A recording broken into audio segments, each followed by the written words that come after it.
starting position. Oh, there he is. Hello. Hey, Tony. Oh, I couldn't find the link. Sorry. oh, sorry about that. All right.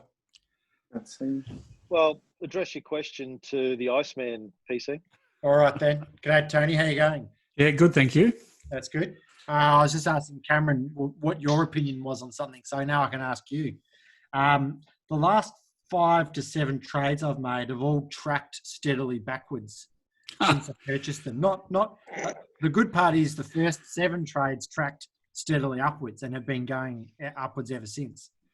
But the last 5, not significantly, between 2 to 3, 5% down, and Hawthorn's now 15% down for me, but they haven't breached their sell lines. Mm-hmm.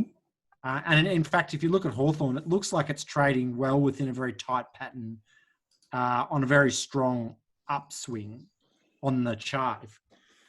Would you err on the side of not losing money, or would you err on the side of it's not breaching the trend line? Either on the side of not breaching the trend line.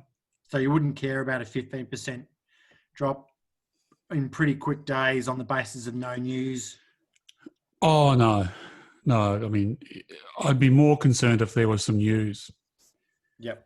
Yeah, if there was news which, looked really bad, then, I'd probably sell if it had already been going down. But no, I think that's normal market action. I mean, just go back over the history of it. There's been times where it's retraced quite a bit.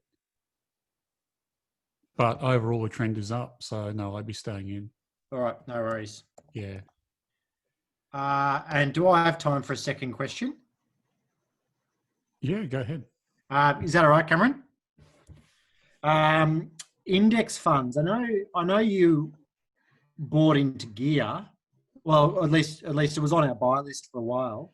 Yep. But I noticed that HJ, I think the Beta Shares Japan one didn't appear on the buy list, but it did look like it scored very well on the.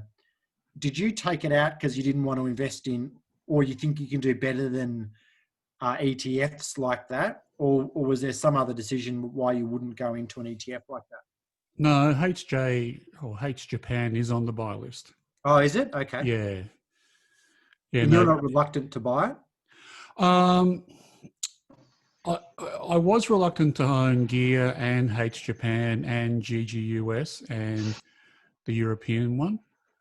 GGUS, yeah. Yeah. Look, that's a tough one, Paul.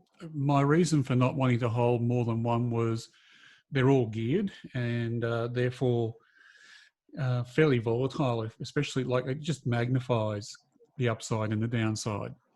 And I didn't want to have sort of, a large part of the portfolio all geared towards that kind of rapid volatile movement. Yeah. Yeah. Okay. Yeah. Look, but, I really thought hard about that because it's the same thing like, I own a lot of gold stocks, which I bought historically. So same sort of rule applies there, but I do own lots of gold stocks. So if gold ever falls through the floor, I'm kind of exposed to that sector. It's the same thing, I think, with those geared beta share funds. They are all in different sectors, but they all are essentially the same thing. I mean, the world moves in the same sort of synchronization really these days. I don't. If the US falls, I think Australia would fall. I think Japan would fall. I think Europe would fall. The US has been going up. We've all been going up. There's relativities. So the US has probably been the strongest out of all those, but that's always going to be the case. That there's going to be. I think they're all part of the same engine, but they might fire slightly differently. Yeah. What was really worrying me was the gearing. And did it provide you any support when Buffett bought into Japan? I put that thing up on the Facebook page that he bought into, I think, the top 5 commodity stocks. And that's why I posted that, because that beta shares had 5 trading commodity firms in it and a couple of industrials as well. I thought it was a good way of following the Buffett trade. Added something definitely. that was already on the QAV checklist, so why not? Definitely, no, I agree, Paul. Do you also own the Gear and the GGUS as well? Not GGUS, just gear. I just decided that they were the two that were highest for me, Okay.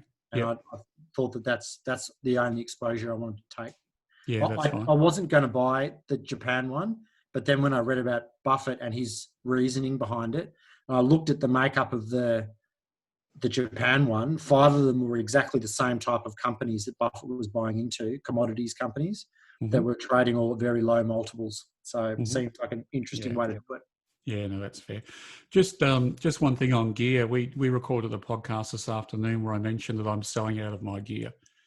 It looks like it's breached the 3-point sell line today. You're right. Mm. All right. Great. Thanks very much, Tony. Yeah, And I've just posted that to the Facebook group and on the TK Journal as well, just so you guys, for transparency for anyone who's not on this. But yeah, we're both selling our gear, and we'll take it out of our dummy portfolio tomorrow too, or tonight probably. So there you go. All right. Great. I only bought it. Only bought it like 2 weeks ago, but yeah, rules is rules. Yep. Better safe than sorry. Thanks. Yep. Thanks, guys. So, welcome to everyone who has just arrived on the show or on the call. Feel free to introduce yourself, ask a question. We'll try and make sure everyone gets a chance to talk at some stage. So, anyone want to go next?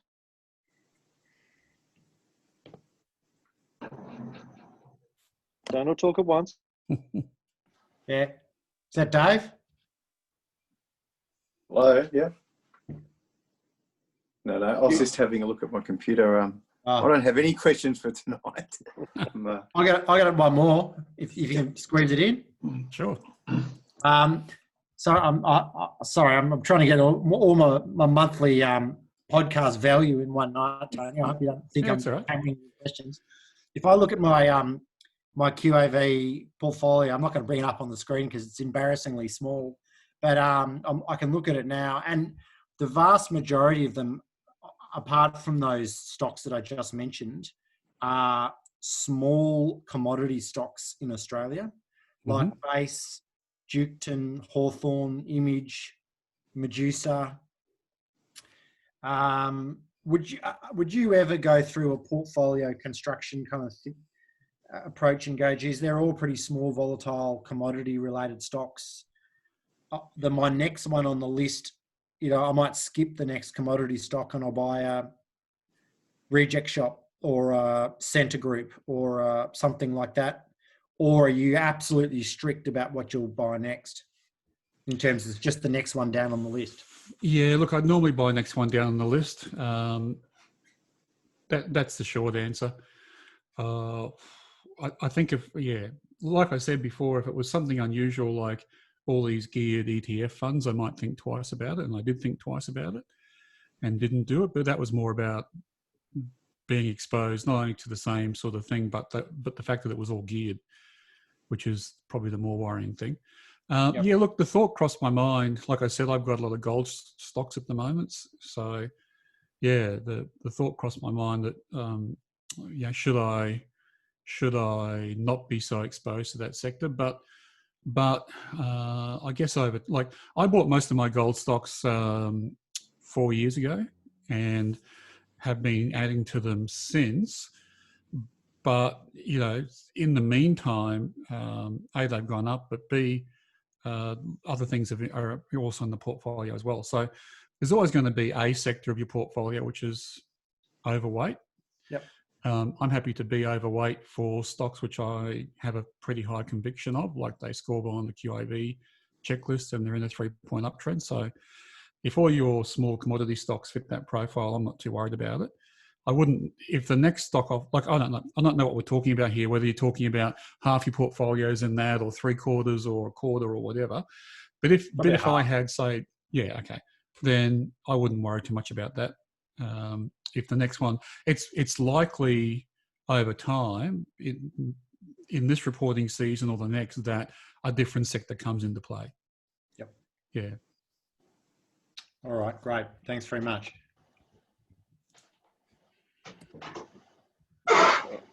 Alrighty. Who wants to go next? And if no one has any questions, we can just get Tony to do a dance or something. Go back and watch the Cam, golf. I might jump in if that's good. Yeah, go for it, Chris. Thanks. So, hi, Tony, Cam. Pleasure to meet you both. Hi, Chris. Just a little bit of background first before I jump into my question. I'm so originally a geologist and worked in the sector for over 20 years and now run I guess a consulting and research business specifically on the sector. We help with valuations and all sorts of things within the sector, so quite familiar with obviously gold, iron ore, coal, whatever the case may be, across Asia Pac in general, but also globally. Anyway, that aside, look, I've got a question which is relatively specific and obviously not looking for financial advice, but one of the things with being based up in Singapore is it is a tax-free zone in as far as there's no capital gains tax on trading. Now, obviously, with the QAV methodology, you've got a very clear criteria for buy and sell signals. But given that I am trading out of a tax-free zone, I'm just wondering if you were in a similar position, Tony, how you would, whether you to your advantage or whether you just continue with the process as you do. Yeah, I'd stay with the process. I don't think tax plays a big part. I'm just trying to think that through. I've lived in New Zealand where there was no capital gains tax and it didn't change what I did there. Canada had, what did Canada have? They had half capital gains tax, so it didn't change the process there. And the process is driven more by, as you said, my decisions on when to buy and sell because of the trend lines or if there's bad news or whatever, rather than tax. So no, I don't think it would change what I do. Look, I have at some stages thought about trading, so using 3-point trend lines over a very short time period, because I have found that they are a bit fractal. Like it's you know, like a graph over a week will have its ups and downs like a graph over 5 years. So you could try that, but no, I haven't done it. Okay, thanks for that. Yeah, that's all right. But lucky you, living in a tax-free zone. It does help. Yeah. As long as the market's moving in the right direction. Yeah, that's right. Yeah.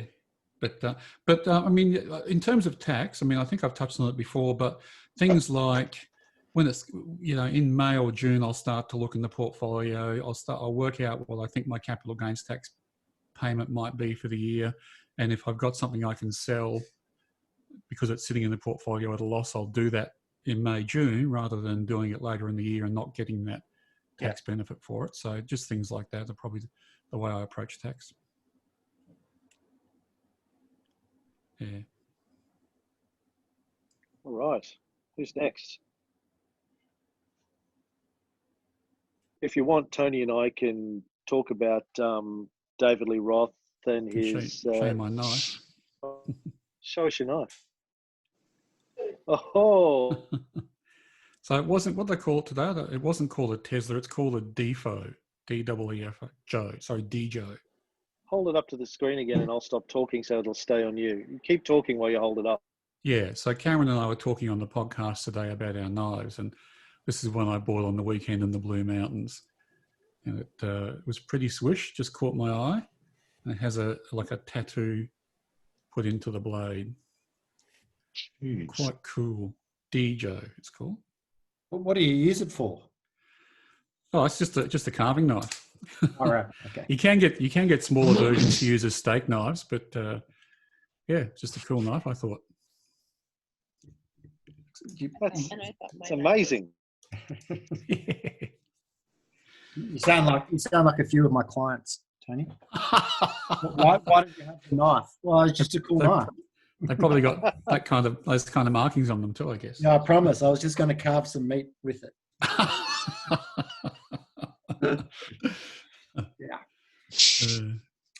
Yeah. Tony, have you got a second to look at the gear chart? Sure. I'll try and share I don't know if I can do it. I'm maybe not as good as you sharing screens. If you can just give me 1 sec, I'll try and bring it up. I just want to, I've drawn it. Okay. Let me just see. I can share screen. I've lost the meeting now. We're still here, Tony. Yeah, good. Okay. Yep, got it. You see that? Yep.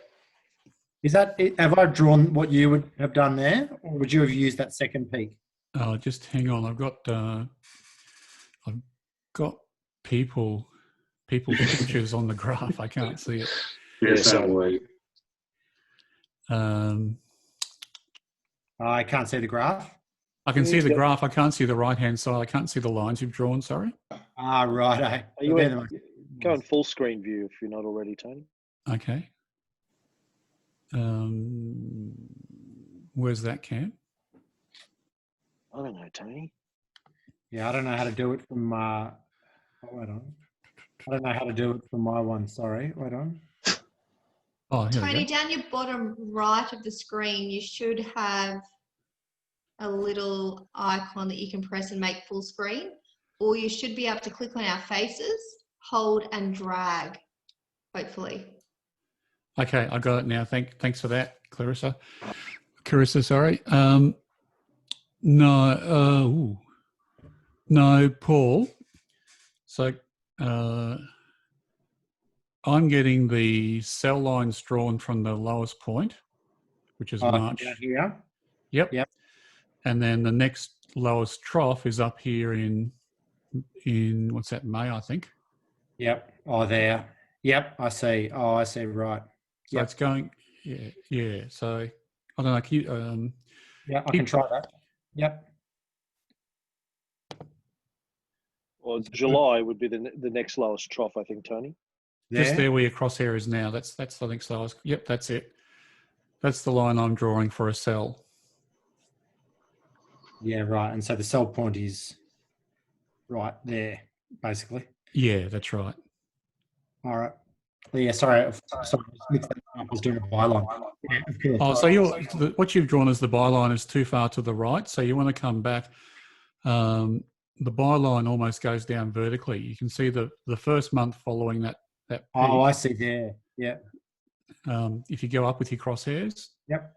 Further, go up. Now go left. There's a month there. That's the second point on that byline. Yeah, I see that. Yeah. So it breached the cell line at about. Well, it's actually hard. There's too many lines now, but anyway. So that's not a very major breach of the cell line, though, is it? I mean, that's a couple of percent. That's right. Yeah. So it's a tough one. This is a funny sort of graph, which I haven't really seen before, but that low point is on the right. I think almost in every other case, there's another lower point to the left, which you can, for other companies, you can use to draw your line. So you've got, oftentimes you've got more leeway, but because this is one that's sort of almost vertically down and vertically back, there's not that much leeway on the cell line. Yeah. Okay. All right. Thanks very much. Yeah, and look, it's you can't lose sight of the fact that they're just lines on the graph. So if you wanted to hold on to it and take the risk, it's fine. But I'm selling out because it's breached the 3-point trend line. All right, good on you. Thanks very much. Okay. Just request. Getting some feedback through. So can everyone, if you aren't talking, keep your microphone on mute, particularly if you don't have headphones in, because it's going to feed back through your microphone, and then it becomes a bit hard to understand. Thanks, folks. All right, who's next?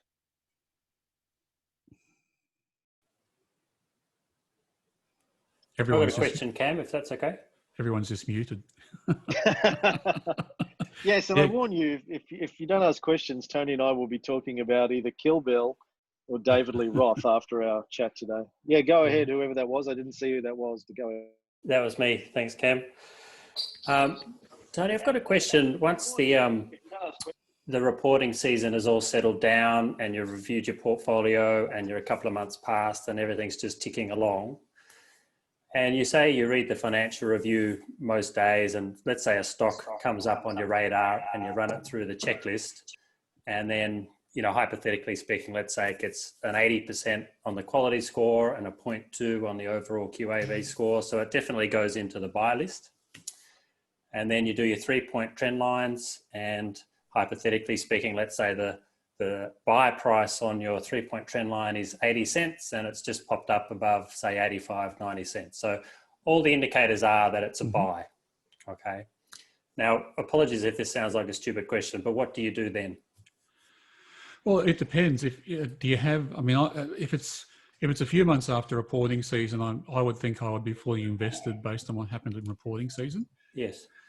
So I'm just waiting for something to sell then before I buy anything else. So there'll be, most times there's more things on the buy list than I own because there's just not enough space in the portfolio to accommodate a new recommendation. So you just have to wait. Okay, so you just keep it on the buy list and keep it on the buy list. And if something else drops below their 3-point sell line, then obviously they'll take a priority. But otherwise, you just watch it and go. Yeah. Okay. I mean, as an investor, I'm always trying to be 100% invested. Yeah. It doesn't always work that way. Like back in March when everything was dropping off, I went to cash and then worked my way back into it. But, you know, the sort of the normal procedure is to be 100% invested. So if another opportunity comes along, I have to wait until something is a sell before I can buy it. Yeah. Okay. Yeah. Okay. And so I guess this sort of stems from a question that I asked Cam, I think last week by email, but with that philosophy then, and with the whole QAV philosophy, if something is obviously, you know, a quality company at a value price and you've bought in, but then the next round of the reporting season, there's nothing dramatic in the financials, but things have changed enough that the score has now dropped to say a 0.02 instead of a 0.2. So it's, well, it wouldn't now be a buy, but you already own it. Mm-hmm. That's not enough to sell in its own right, is it? You still would hang on to that because it is still a quality company. Correct. In fact, that's probably the most common situation because we're looking to buy things when they're in deep value. Yep. And then we want the rest of the market to start buying in after us. So it doesn't worry me if the QAV score goes off because of the share price has gone up. Yeah. It's different if there was some kind of, you know, very, very unusual, you know, change to the financials or something, you know, like they acquired a business and it blew up or something like that. If the QAV score dropped for those reasons, then you might want to consider selling the stock. But no, we want the stocks to raise, for their share prices to rise and for their QAV scores to drop for that reason. Okay. Yeah. And then I hold them until the 3-point sell line comes about, or there's some other reason, like, you know, there's something I don't like about the company. It's released some bad news, somewhat the CEO's resigned or whatever. Yeah. Okay. Yeah. Thank you. Yeah, but that's what you've described as business as usual. Okay, cool. And plenty of I'd say probably half to 3/4 of my portfolio is in that situation now. There's shares I bought over the years and I'm still holding on to them, but I wouldn't, if I was starting from fresh, I wouldn't buy them now. Yeah. Yeah, because they're too expensive on our metric, but they're still getting support in the market. Yeah. Thank you.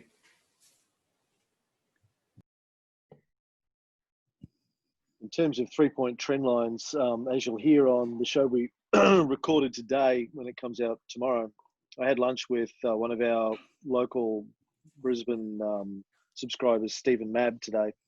Not sure if Stephen's on the call, but probably had enough of me for one day.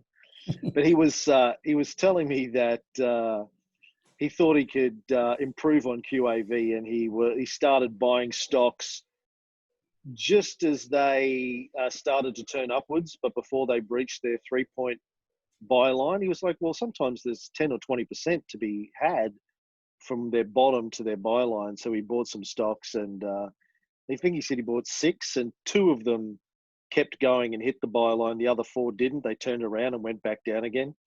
So he said he learned his lesson that there's a reason why Tony waits for the buy line. It's to, you know, prove that the sentiment in the market is stable and confirmed, and not to jump the gun. But I thought it was interesting that he tested it out. Yeah, it's great to test it.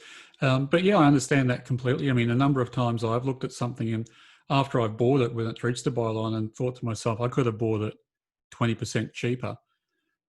Why didn't I? But the fact is that 20% is the insurance to make sure it does keep going. And the banks are the obvious ones. I remember, a couple of months ago, must have been about April, after 3 of the 4 banks reported, and I said, gee, I'm sorely tempted to buy these, even though they haven't reached their 3-point buy line yet, because they were going up and because the results were really good and they scored well. And I'm glad I didn't buy them, because they've all trended down since then. They haven't been good buys. And yeah, so I get sorely tempted as well, but it's just not worth it. Because the other thing too, which is I'm starting to feel after, working through the last couple of reporting seasons, is that I've jumped in a bit early on some of the things, like they've just stuck their nose ahead of the 3-point trend line and we bought them, and then during the month they've dropped back a bit and we've decided to sell them. I'm almost thinking now there's something like, I don't know, 50 to 70 stocks on the buy list at the moment.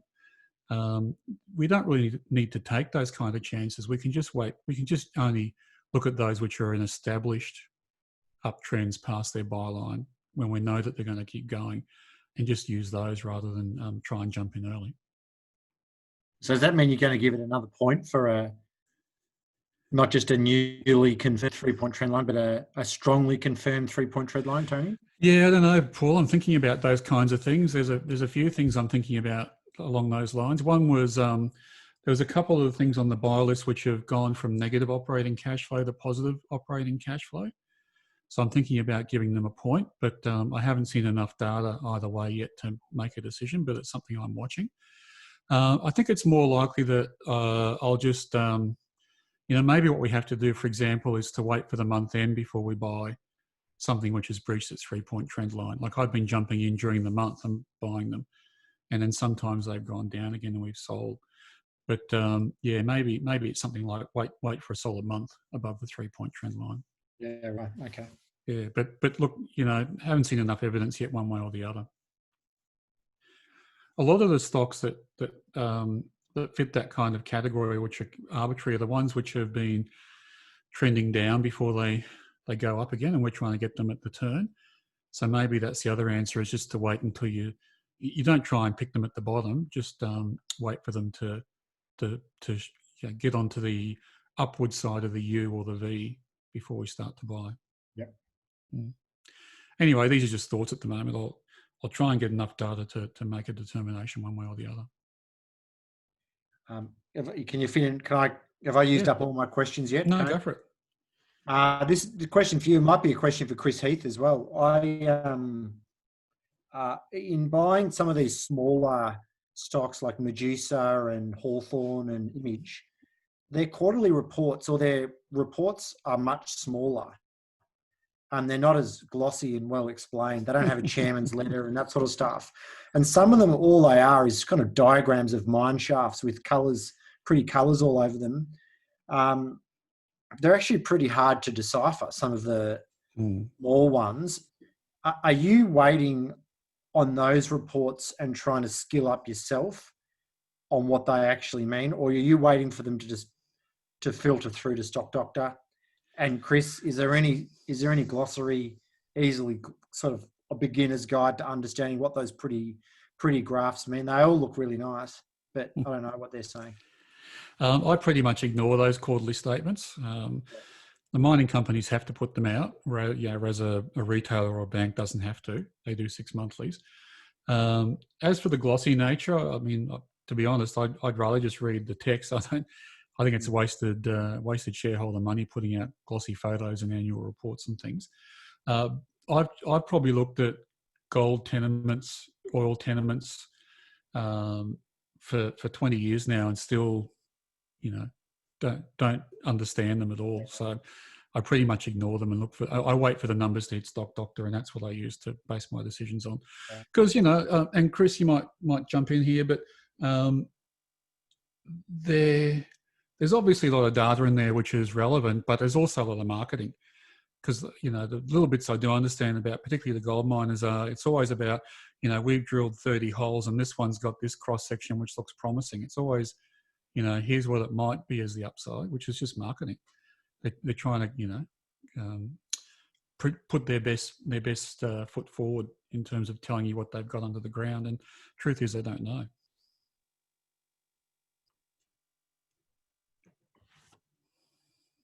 What's wrong, guys? Chris? Sorry, I've got 2 mutes on here. They're one on my desktop and one on the screen. Anyway, so whenever a company announces a change in a reserve or a resource, they need to report as per an official standard and have a certified person sign off on it.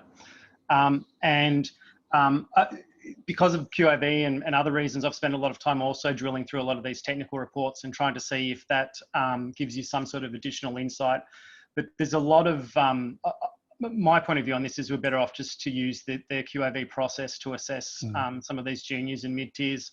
I'm not sure you're going to get a lot of additional value or try and stay ahead of the curve by trying to assess project reports. So yeah, I'd just follow the process. All right, thanks. I mean, it's my company, we produce cost curves for all of the miners, and often before I'll invest, I'll have a look and see where they sit on the cost curve relative to their peers. And it's interesting, but it doesn't necessarily correlate to their QAV score and the overall recommendation. So at this point in time in my investment cycle, I'd prefer just to follow the QAV approach rather than try and gain that additional insight, because I'm not convinced that from an investing perspective, it gives you an edge. And Chris, if I could just add as well, it's there's a fair bit of subjectivity in those, resourcing reports, even if they are signed off by a qualified person. And the case in point at the moment is I own shares in Northern Star and Saracen, 2 gold mining companies, which I bought a few years ago when they were on the QAV checklist, and they both done well. But last year they bought into what's called the super pit, the big gold mine in Kalgoorlie, which has been around for decades. And they bought 50% each, and they both have a different resource projection for the same mine. So, that just shows to me how subjective these things are. Yeah. It's the same hole in the ground, and they own 50% each, and they both have different projections for it. Yeah, and it's because they use different gold prices. So what they do is they define what's called the pit shell, which is how big the pit will be, but that's all defined on like what's called the cutoff grade, so where the gold decreases, and the price of gold that you use to model, and they use different prices. And it's quite common. I mean, like even Newmont and Barrick are sort of very different companies in how conservative and aggressive they are in gold prices and cutoffs they use. So you've really got to understand those sort of details if you want to get into the reports. But like I say, I think the better things to follow the QAV approach. And I think mining, I mean, there's a lot of mining stocks in our portfolios at the moment because we're at that kind of part of the cycle. If we wanted to go further, it's a bit like when we were talking with Steve Mabb and the shoe business. You can make money if you really understand a narrow vertical industry that you've had a lot of experience in, and that might be gold, or it might be iron ore, or it might be shoes. I don't, and therefore I'm only ever going to skim across those kinds of detailed reports that go outside my circle of confidence, as Buffett would say. Circle of competence, sorry. And that's why I use the QAV numbers rather than get too caught up in the assay results and the projections for those mining companies. Thanks very much, guys. Good luck, Paul, if you want to teach yourself how to be a gold miner. Well, I think if a geologist and a professional investor don't do it, then I think that's answered my question. Yeah, so thanks very much. I think another way to put it is I have been looking at a lot over the years, but there's a lot of hearsay and rumour, and particularly within industry, such and such is a good deposit and so forth. But I think it's very difficult to be systematic in it. And that's probably something that we're seeing different with this methodology, which is why I'm advocating it for this type of asset. Yeah. Cheers. Okay, who's next?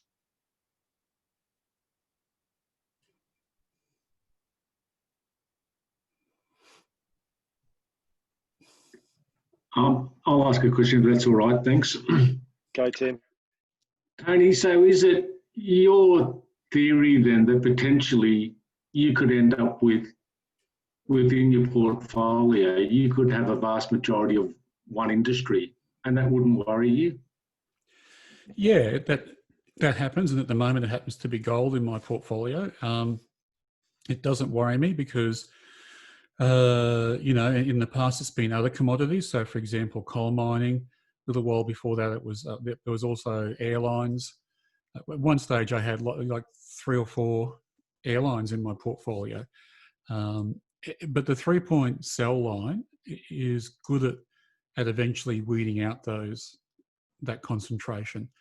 And if I think about the airlines, for example, there was Air New Zealand, Qantas, Rex, and what's the other one called? Alliance Aviation. And even though they're all in the same sector, they're all different companies, and so they all, even though they were in the portfolio all at once, they all came in at slightly different times and they all went out at slightly different times. Right. So that kind of concentration does weed itself out.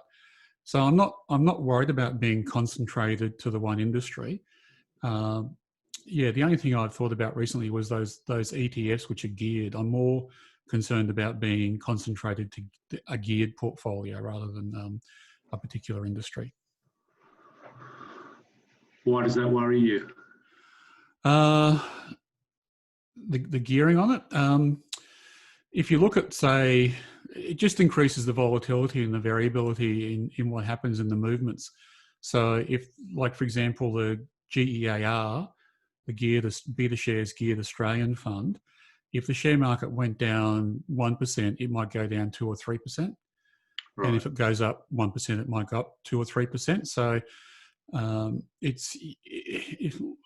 getting out. I'm going to sell the shares tomorrow, but that portfolio, or that portfolio of shares underlying, probably only has moved 1.5%, but the share price has moved 3 or 4%, and so it's got to be watched a lot more closely and will be more variable than what I'm used to or what I really like.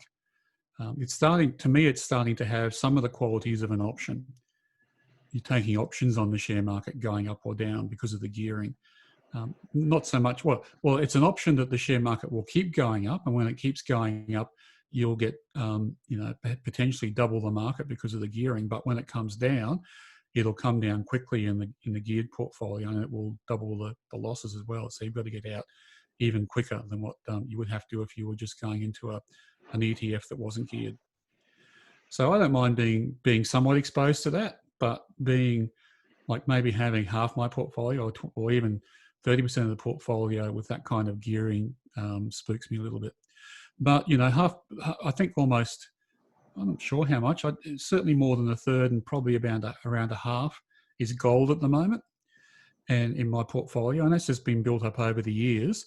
And so I do look at the gold price and I look at the gold price commodity trend and pay attention to it. But I expect that what will happen is when it comes time to sell, because every race is run eventually, it'll probably be that I won't be selling every share at the same time because as Chris just alluded to, there are some gold miners who are high cost producers, some gold miners who are low cost producers, and so I'll probably sell out of the high cost producers first because they'll be the ones that hurt the most, and the low cost producers last. And that might not happen quickly. It might take a couple of reporting seasons to get through. So just my experience that's how it works. So I actually don't mind being concentrated in the one industry if it's an attractive industry. And when I was buying gold shares 3 or 4 years ago, everyone was dead set against gold. Everyone was saying how bad it was, how it was a ridiculous investment. The gold price, I think from memory, was around $1,200 a share, and now it's sort of around $2,000 a share. So it's just, part of investing that people take a set against a particular industry, and that means we tend to wind up with more shares in that industry than represents across the whole market for that industry. But I'm okay with that. It's actually a good sign for me. It means I think we're getting on the right train because we're buying cheaply, and You know, usually these things turn around, particularly in commodities, but also, I mean, the airlines was another case in point. Many years ago, it was telcos. So industry's coming out of favour. So I'm not worried about being exposed to the right industry as long as it's met all the checklist items and has a good score. Can I ask you a question about selling gear, Tony? Yeah. Can you check in with me tomorrow before you get Alex to dump your portfolio, your shares? Just do you wait till I get out before you. Anyone else want to just, to get Tony to check in with them before he sells? Yeah, okay. Dave, just check in with this before you dump it tomorrow, Tony. Thank you. That's kind. I see Phil Muscatello, the official podcaster of the Australian Shareholders Association, has joined us. Welcome, Phil. Is that a Les Paul hanging up on your behind you there? You're very quiet. Can't hear you very well, mate. You got your right mic on there? My microphone on. How's that? Can you hear me now? That's much better. How are you, Phil? Your ears might have been sorry, burning. I'm running late. I was just been editing all day, and yeah, it's just been, what it's like making podcasts all the time. Hello, everyone. I do, and I had lunch with Stephen Mabb today, and he reminded me that you haven't had Tony on your ASA podcast yet, so that's something we'll need to address. Tony, okay. I'm recording next week. Anytime you're ready. Yeah, sure. Yeah, no, that'd be great. Okay. No, it's been really good. Yeah, thanks very much. Thanks for the intro. What have you learned recently from doing ASA podcasts, Phil? You're obviously in a great situation to tell us about what's going on. Well, it's been really interesting, actually. Sorry, my head is full of editing. I knew you'd ask me something like this. And remember, I'm also the host of Shares for Beginners podcast. And I heard a great quote today. I've just got up on the screen from Andrew Page of Strawman. Do you know Strawman? Phil, I'm struggling to hear you. Sorry. Could you turn your mic up or something? How about that? Can you hear me now? Yeah, that's better. Yeah. Okay.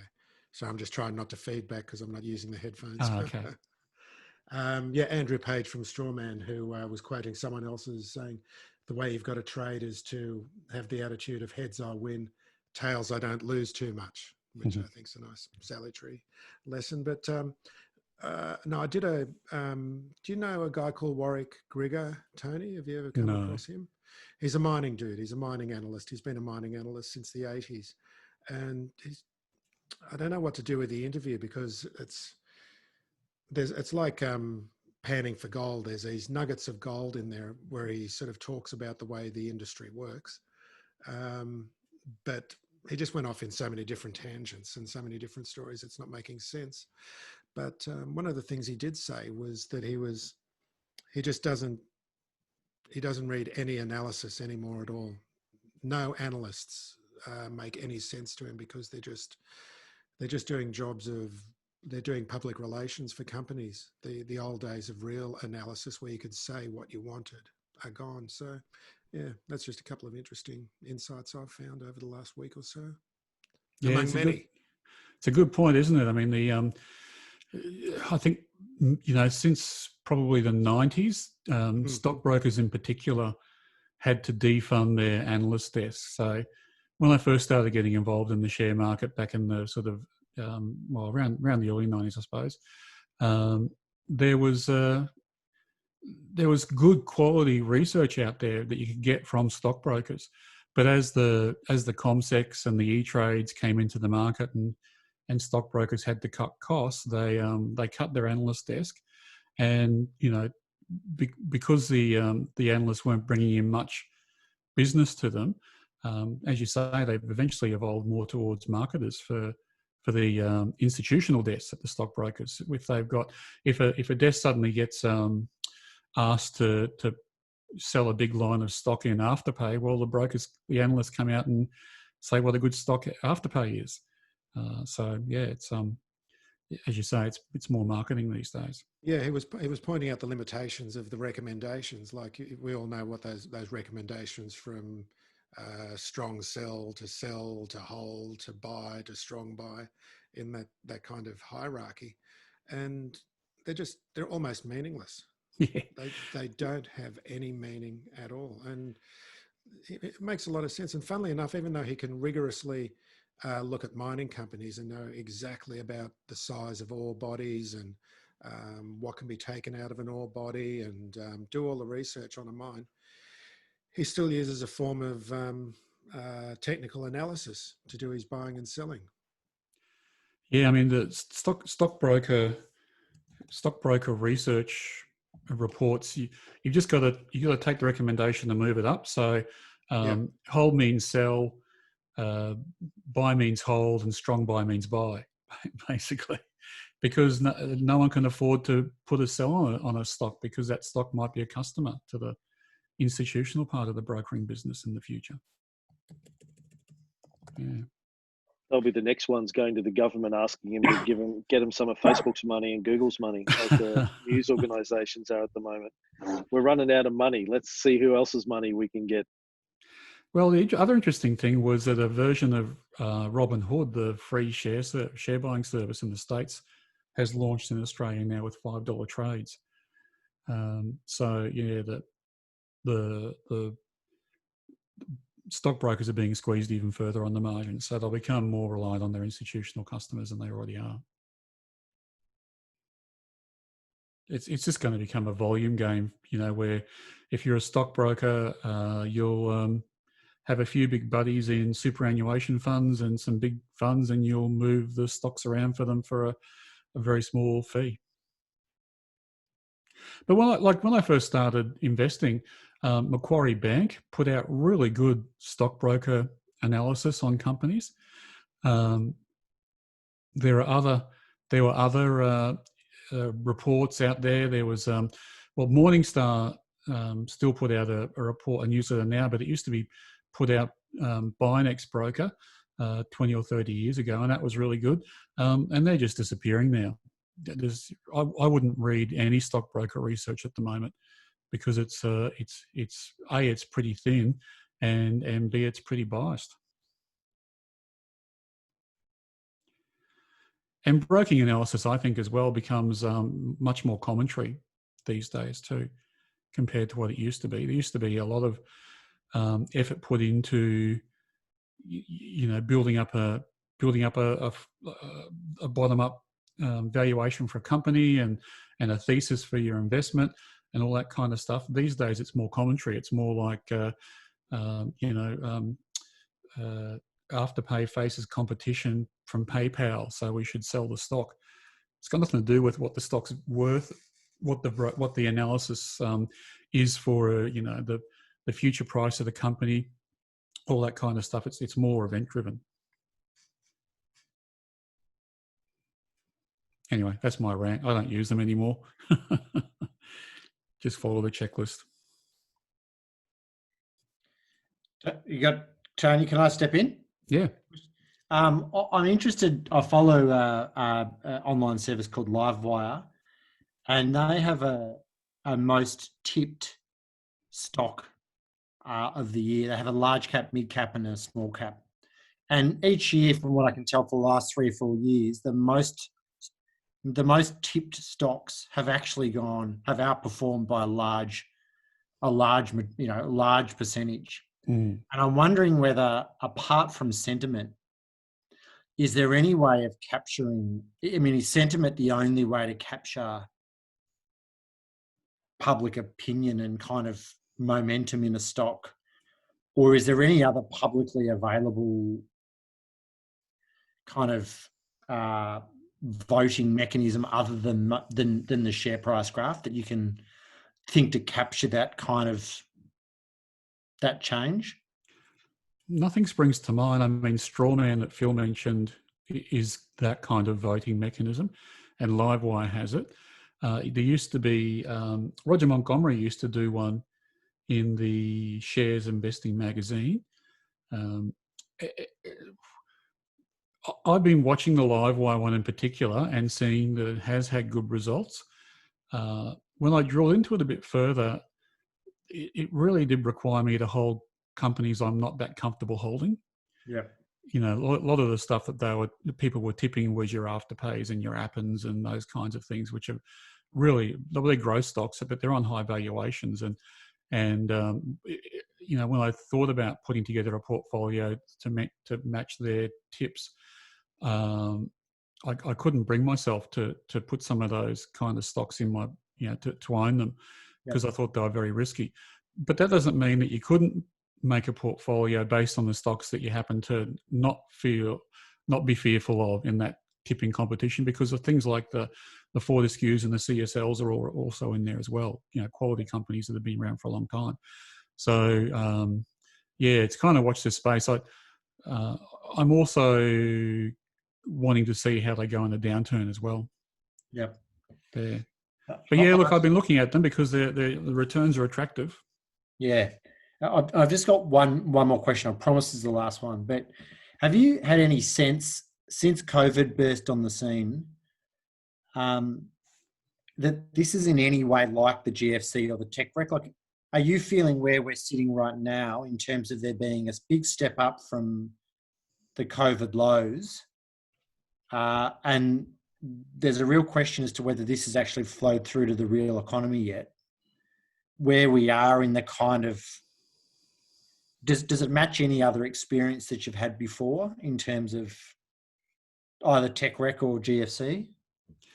Yeah, Paul, before I answer that, I wanted to make one more point about those most tipped tables. They're all retail investors, and don't forget that the retail investor is not the big driver of the share market. It's the institutional investor. Right.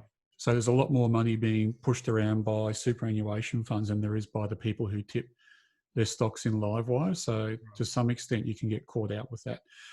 Anyway, so your second question about what does this market feel like? It going into COVID, it felt very much like the GFC.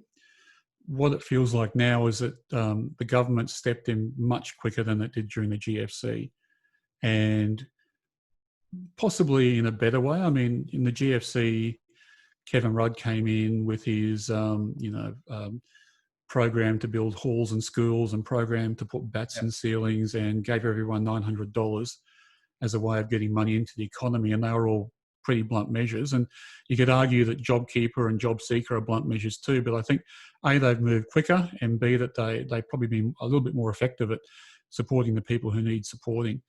So those two things are different. I think the big difference this time around is that there's low interest rates and low inflation, and a willingness by the Reserve Bank or central banks around the world, because they've been doing it for 10 or 12 years now, to print money and keep the economies afloat, you know, through debt, really. And we haven't seen any breakouts of inflation. And in fact, I think probably the risk is on the downside into deflation. I'm not saying that can't change in the short term, and I think that's the risk, especially with all the stuff that's going on to deglobalize the world. Phil and I spoke about this 6 months ago when I was on his show, that I think one of the hidden risks in our economy at the moment is that if China puts a brick wall around it, if other countries do the same, then our supply chains are going to cost more, and it's going to be harder to obtain goods, and they're going to cost more. So that could be where inflation comes from. And then all the monetary policy in the world won't fix a supply side recession if we can't get the goods that we want to get to build houses or whatever, or to build roads, because we can't source them from the countries that aren't prepared to sell them to us anymore. Then that will force prices up, and it doesn't matter how much debt you have, that inflation can't be tamed that way. So that there's a risk there. But no, look at on the way down, it felt like the GFC. On the way out, it's kind of a brave new world. Cameron and I were talking about it today, that he was saying he was seeing restaurants in Brisbane that had shut and hadn't reopened. I'm not seeing that so much in Sydney, but I imagine that's going to hit Melbourne pretty hard as well. So there's going to be a lot of businesses that don't come out of this recession. And if you've put, $1 million, say, into a restaurant business, doesn't matter how much JobKeeper you get paid, $1,500 a week or whatever it is, isn't gonna recompense you for that lost asset, and that's got to flow through to the economy. The other thing which is out there as a risk is that the banks have been cutting some slack with people. So, you can defer your home loan. They're making bigger and bigger provisions for doubtful debts. And I heard some figures recently which said that it could be as high as 4 to 5, what was it now? 4 to 5 billion? No. 4 to 500 billion, I think it was, is out there on deferred debts. Was it 4 to 500 million maybe? I can't remember the figure, sorry. It was bigger than the market caps of the big four banks. So it was something like $400 billion worth of debt, which was either being deferred or was doubtful. Because the people who were the borrowers were on JobKeeper, for example. I'm not saying all of that will go bad. If you defer your home loan, if you defer your mortgage repayments for 6 months, all it does is capitalise the interest, and you can come back in and pay that off over the next 20 years, and it probably won't affect you. But there's going to be a percentage of that large amount which is out there, which is never going to get repaid to the banks. And that means whether it's 10% or 5%, I don't know. But if there was, say, $40 billion of mortgages that just couldn't be serviced, and the bank took over the homes and sold the homes, that's going to depress the housing market. And so I think there's still a big tail out there of risk in the economy, which I don't think the government can support or can fix with monetary policy. And I don't think we've seen that yet. So next year, I think there's a lot of optimism in the market that when a vaccine comes along, we'll all be good. But I don't think a vaccine's going to fix someone whose restaurants shut down forever or whose house has to be sold from under them. So I think next year is going to be maybe as dicey as this year as we sort of work our way out of it. Thanks, Tony. I just noticed the government announced today that they're extending the insolvency laws until, I think, December or January. It was supposed to finish end of September. So I guess we've given some breathing room, but not much else. Yeah, and look, I'm a bit against those kind of breathing rooms. If you're insolvent, you're insolvent. You're actually taking money from creditors that they may not get back. If you're insolvent now, I don't know what the chances are you'll be insolvent next year, but you'd have to say it's higher than if you weren't insolvent now. So does that just mean that you're actually allowing people to supply you on credit that don't get paid next year? Yeah. And the same with the continual disclosure laws. I think they shouldn't be loosened either. I think both of those two things are very fraught with problems and a bit of a slippery slope as well. I mean, the directors are already saying it's a great thing not to have continuous disclosure, and it's great for directors, but it's terrible for shareholders. Yeah. Cheers. Thanks, Tony. It was interesting just on that point about, are we going to go into the Great Depression or are we going to go ahead? We had that conversation, Tony, on email when a fund manager got in touch with me and wanted to come on to the podcast and warn everyone about the coming depression. Actually, I can mention his name. It's Julian McCormack from Platinum, who's on the latest episode of Gemma Dale's Your Wealth podcast, where they're basically talking about how all the signs that they're seeing is that we're going to go into the world's greatest financial calamity. Then a week or so later, we had the conversations, Tony, about that, and with a couple of other people. And then a week or so later, I interviewed David Bassanese from, where is he from? Beta Shares, but he's an economist. He's been a journalist and economist for many years at the AFR.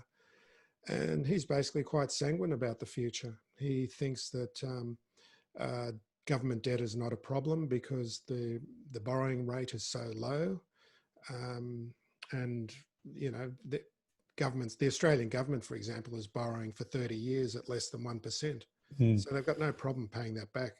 Whatever inflation can be squeezed out of the system is going to, have that sorted in 30 years' time. And the main point that he came to at the end of it was that after World War I and the Spanish flu, we had the Roaring 20s. So And you know, both views could be right, and they're both very well argued. And I think it just comes down to no one knows what the future, and just be careful of any downside risk. Yeah, I agree, Phil. It's I like to think of things in terms of odds. You know, what are the odds that we're going to have a depression, a Great Depression next year? And I would put that at maybe 5 or 10% tops, because of those things you just spoke about. Government is able to borrow cheaply, etc.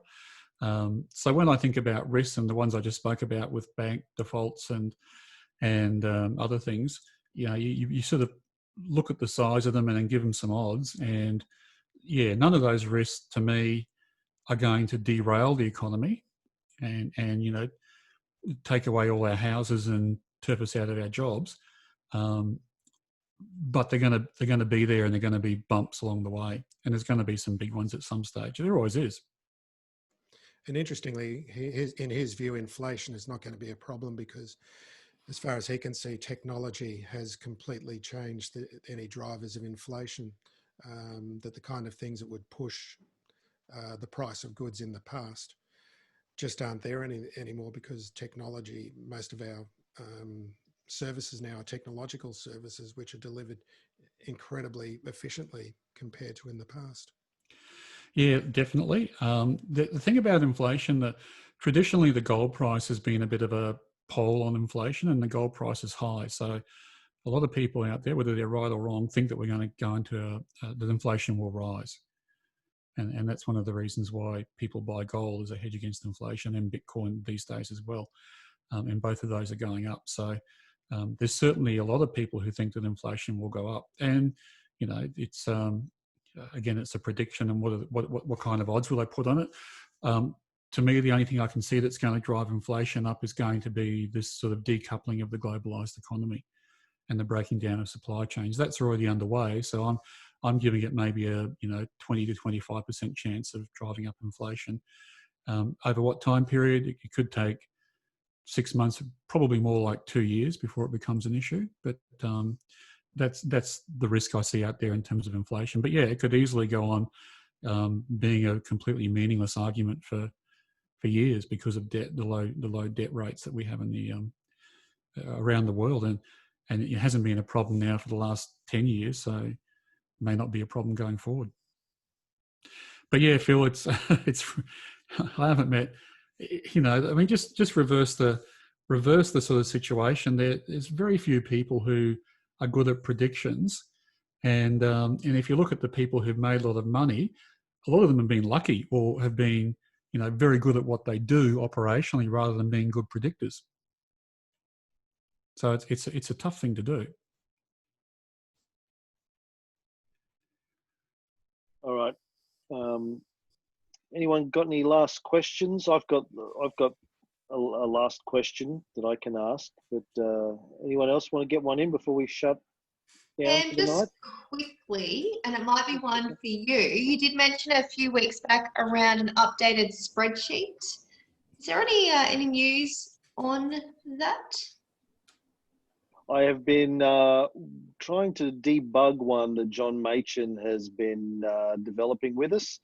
I spent a couple of hours on it early last week and found some bugs in the formula, so I'm still debugging it, but as soon as I get some more time, I will try and finish that process. Yeah, but it's basically Tony's master checklist with some bells and whistles like pivot tables and stuff like that to speed putting it into a buy list or something like that. But if you've got the master checklist and you're comfortable with that, that's probably a good place to be right now.